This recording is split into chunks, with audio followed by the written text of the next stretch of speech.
Ipinakita ng Philippine National Police ang aktibong pakikilahok nito sa static at kinetic display kaugnay ng pagdiriwang ng ika-128 anibersaryo ng kalayaan ng Pilipinas na ginanap sa Luneta Park, Maynila nito lamang ika-6 ng Hunyo taong kasalukuyan.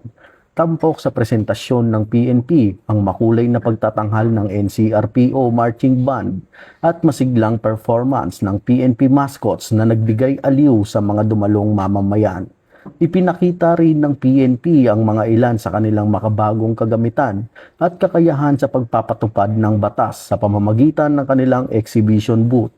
Samantala, nagtanghal din ng iba pang membro ng security cluster sa pamamagitan ng kanilang mga mascot at kultural na presentasyon.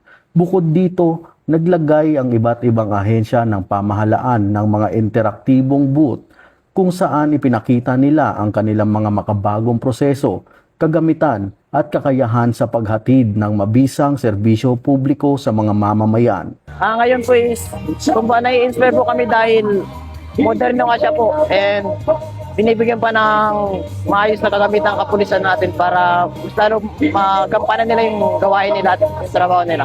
Maraming salamat po dahil binibigyan po kami ng kaligtasan sa community and magbigay ng peace and order sa lahat para maging maayos at ligtas ang community po. Sa pamamagitan ng mga ganitong aktibidad, patuloy na pinapalakas ng Philippine National Police ang ugnayan nito sa komunidad habang isinusulong ang diwa ng pagkamakabayan at paglilingkod sa sambayanang Pilipino. Bagong PNP para sa bagong Pilipinas, serbisyong mabilis, tapat at nararamdaman. Mula rito sa Luneta Park, ako ang inyong PNN correspondent, Patrolman Erickson Mayor, alagad ng batas, taga-taguyod ng Balitang Pulis.